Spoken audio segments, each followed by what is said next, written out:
Hi hello నమస్తే ఆదాబ్ సత్ శ్రీ అకాల్. This is Kavya. Welcome to our channel.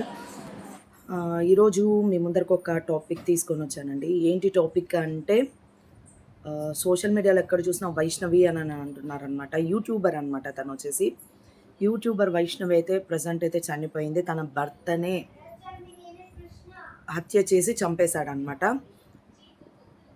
ఎందుకు హత్య చేశాడు అని అంటే అమ్మాయి తన అంటే ఇంటి విషయాలు అన్నీ సోషల్ మీడియాలో పెడుతుంది. సో, అందుకని చంపేశానని అయితే చెప్తున్నాడంట. అది నాట్ ఫెయిర్ అని నేను చెప్తాను. ఎందుకు అని అంటే ఫస్ట్ అమ్మాయి ఫోన్ అడిగింది తినది. అబ్బాయిది ఫోన్ అడిగితే తను ఇవ్వలేదు. ఇవ్వకపోగా ఏదేదో చెప్పాడు. దానికి రీజన్స్ వచ్చేసి అసలు ఫోన్ ఎందుకు ఇవ్వలేదో నాకైతే అర్థం కాలేదు. అమ్మాయికి ఏవేవో మైండ్‌లో థాట్స్ తెప్పించింది కూడా తనే అని నేను చెప్తాను. తర్వాత వచ్చేసి అలా షేర్ చేయడం వల్ల అనేసి అని అంటున్నాడు. అసలు నీకేం రైట్ ఉంది చంపడానికి అమ్మాయిని అని నేను అడుగుతాను. ఒకటేంటి అని అంటే అమ్మాయిలు మిమ్మల్ని నమ్ముకొని వచ్చిన తర్వాత మీరు ఎలా చూసుకోవాలా అనేది ఆలోచించండి ఒకసారి. అందరికీ చెప్తున్నా, ప్రతి అబ్బాయికి చెప్తున్నాననమాట. వాళ్ళ పుట్టింట్లో ఎలా పెరిగింటుందో అమ్మాయి అత్తగారింటికి వచ్చేసరికి అంత డిఫరెంట్‌గా ఉంటదనమాట. మొత్తం టోటల్‌గా డిఫరెంట్‌గా ఉంటది. ఏంటి అని అంటే ఇటు సైడ్ పుట్టింటిని, ఇటు సైడ్ అత్తింటిని, మర్యాదల్ని అన్నీ మోస్తూ భరించగలిగే శక్తి అయితే అమ్మాయికి మాత్రమే ఉంటుందని నేను చెప్తాను. ఇంకొకటి ఏంటంటే అబ్బాయి పేరెంట్స్ మాత్రం అబ్బాయితో ఉండడానికి ఉంటదనమాట. అదే అమ్మాయికి ఆ ఛాన్స్ లేదనమాట. అంటే మీ దగ్గరే మీరు ఎవరో తెలీదు. ఇంక అరేంజ్డ్ మ్యారేజెస్ అయితే మరీ ఘోరం అనమాట. అబ్బాయి ఎవరో తెలీదు, ఆళ్ళ ఫ్యామిలీ ఎవరో తెలీదు, వాళ్ళ ఫ్యామిలీ బ్యాక్‌గ్రౌండ్ ఏంటో తెలీదనమాట. ఇంక అరేంజ్డ్ మ్యారేజెస్ అయితే ఘోరం అని నేను చెప్తాను. ప్రెజెంట్ అయితే అరేంజ్డ్ మ్యారేజ్ అట్లే ఉంది. ప్లస్ లవ్ మ్యారేజ్ కూడా అట్లే ఉంది అని చెప్తాను నేనైతే. ఆడపిల్లలైతే మామూలుగా టార్చర్ అనుభవించట్లేదు అని నేను చెప్తాను. ఈ అబ్బాయినైతే అస్సలు వదలకూడదు నన్నడిగితే. ఎందుకంటే ఒక ప్రెగ్నెంట్ లేడీనైతే చంపేశాడనమాట. లోపల ఒక చిన్న బేబీ ఉందనమాట తనకి. ఈ అబ్బాయిని చూసుకొని ఇంకొక అబ్బాయి అలా చేయకూడదు. అమ్మాయి పైన చెయ్యి ఎత్తే ప్రతి అబ్బాయి కూడా భయపడాలి. అలాగ చెయ్యాలి ఈ అబ్బాయినైతే ఫస్ట్. ఈ అబ్బాయినొచ్చేసి ఏంటి అనంటే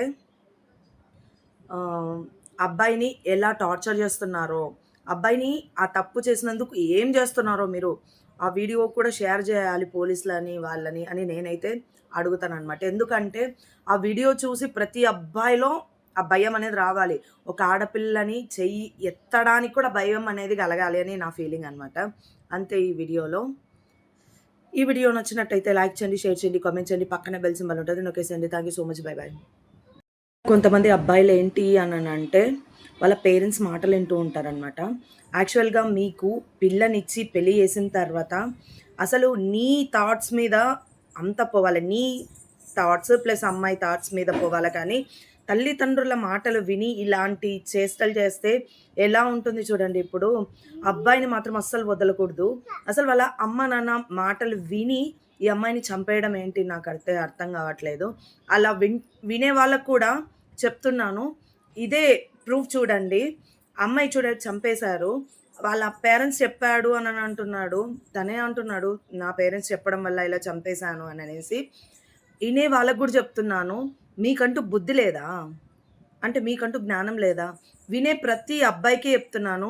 మిమ్మల్ని నమ్ముకొని వచ్చిన తర్వాత ఒక ఆడపిల్ల చూసుకోవడానికి నువ్వే చూసుకోవాల్సింది. నువ్వే పోషించాల్సింది. ఏదైనా కానీ నువ్వే చూడాలా, నువ్వే చేయాలా గానీ వాళ్ళ మాటలు వినడం, వీళ్ళ మాటలు వినడం అయితే ఇదే అయితది. చూడండి ఒక్కసారి ఆలోచించండి. ఇప్పటి నుంచి చెప్పుడు మాటలు వినే వాళ్ళకి కూడా చెప్తున్నా వినొద్దండి. నీ ఇష్ట ప్రకారం, అమ్మాయి ఇష్ట ప్రకారం వెళ్ళండే తప్పిస్తే ఎవరెవరో మాటలు వింటే ఇదే అయితది. థర్డ్ పర్సన్ అనే వాళ్ళు రాకూడదనమాట. మన లైఫ్‌లో వచ్చేసి ఎటువంటి థర్డ్ పర్సన్ అనే వాళ్ళైతే రాకూడదు. వస్తే ఇదే అయితది. ఒక్కసారి ఈ ఎగ్జాంపుల్ చూడండి ఏమైపోయింది. అమ్మాయి ప్రెగ్నెంట్ అనమాట. ఆ బేబీ కూడా బొజ్జులో ఉన్న బేబీ కూడా చనిపోయింది. 2 ప్రాణాలు తీశాడనమాట ఈ అబ్బాయి. నన్నడిగితే ఈ అబ్బాయిని అస్సలు వదలకూడదని నేనైతే చెప్తాను. ఈ అబ్బాయినే కాదనమాట. వాళ్ళ పేరెంట్స్‌ని కూడా అస్సలు వదలకూడదు. ఆ అబ్బాయి ఎవరెవరని చెప్తున్నాడో వాళ్ళు చెప్పిందింటేనే చేసినాను అన్న వాళ్ళనందరినీ ఖచ్చితంగా శిక్షించాలని అయితే నేనైతే చెప్తాను. అసలు ఏం రైట్ ఉంది వాళ్ళ పేరెంట్స్‌కి చంపడానికి? యాక్చువల్‌గా వీళ్ళందరూ వేరే చోట ఉంటారనమాట. ఆ అబ్బాయి వైష్ణవి వచ్చేసి వైష్ణవి వాళ్ళ అమ్మ వాళ్ళ ఇంట్లోనే ఉంటున్నారనమాట. పోసిచ్చేది కాక వీడికి తిని బాగా కొవ్వెక్కి చంపేశాడు అసలు. ఎవరెవరో మాటలు విని చంపడమేంటి? అందరిని బొక్కలో ఏసేయండి. ఏసి ఖచ్చితంగా శిక్ష పడాలని మాత్రం నేనైతే డెఫినెట్‌గా చెప్తా. అందరికీ శిక్ష పడాలి. ఒక్కరికే కాదు అందరికి పడాలి అని నేనైతే స్ట్రాంగ్‌గా చెప్తాను. ఓకే అండి. ఇలాంటి వీడియోస్ మరిన్ని కావాలంటే నా ఛానల్ సబ్స్క్రైబ్ చేసుకోండి, లైక్ చేయండి, షేర్ చేయండి, కామెంట్ చేయండి. పక్కనే బెల్ సింబల్ ఉంటుంది. నొక్కేసేయండి. Thank you so much. Bye by.